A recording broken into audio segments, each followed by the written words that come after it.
Mataifa ya magharibi sasa yamegeuza shingo zao kutoka Mashariki ya Kati kuelekea nchini Ukraine kutaka vita visitishwe bila masharti.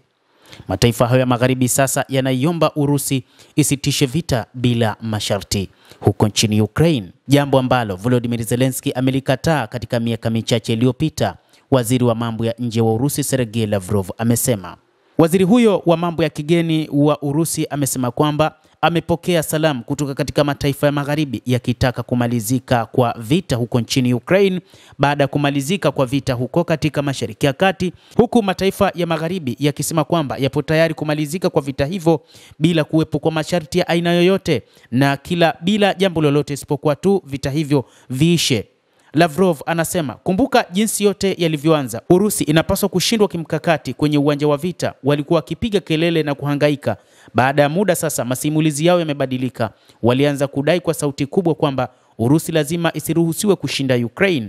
Sasa wanaomba na kudai kusitishwa kwa mapigano mara moja bila masharti yoyote.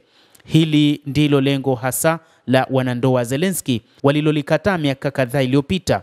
Kushindwa kwa kimkakati kwa Urusi kwenye uwanja wa vita, Lavrov alieleza, ndio ulikuwa mpango wao katika masomo ya 11 ya Primakov, kongamano la kimataifa la wasomi na wataalamu ambalo limefanyika ambalo alihudhuria.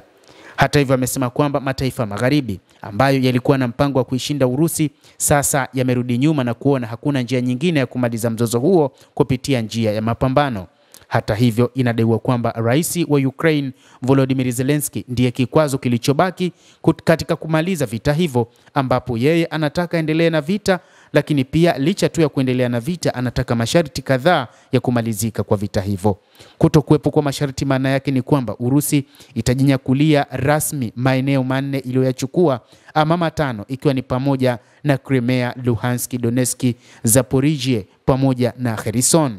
Waziri huyo wa mambo ya kigeni wa Urusi Sergei Lavrov aliongeza kuwa kushindwa kwa mkakati na mbinu za magharibi ni wazi. Bado Ulaya inaendelea kujaribu kutaka kuonyesha kwamba Urusi itashindwa, lakini kama Urusi haiwezi kashindwa katika vita hivi, na baadhi yao wanatuma salamu juu ya kusitishwa kwa vita hivi bila masharti yoyote. Lavrov aliona kuwa tofauti na magharibi, Urusi imedumisha njia thabiti za suluhu la Ukraine.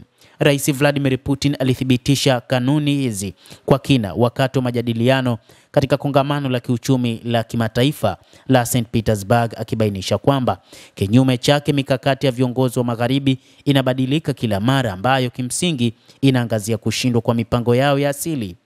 Mkutano wa Primakov hufanyika kila mwaka tangu mwaka 2015 kwa kumbukumbu ya mwanasiasa wa Urusi na mwanadiplomasia Yevgeny Primakov, na jukwaa hilo linajadili hali za maendeleo ya uhusiano wa kimataifa, changamoto katika uwanja wa usalama wa kimataifa, pamoja na mifano mipya ya mwingiliano kati ya wahusika wa kisiasa wa kimataifa.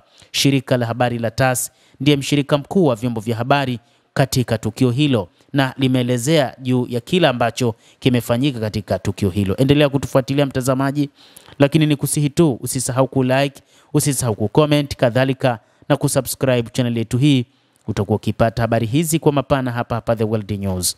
Naitwa Adam Hussein, endelea kuwa nasi wakati wote, endelea kutufuatilia uweze kuyajua mengi ya ulimwengu.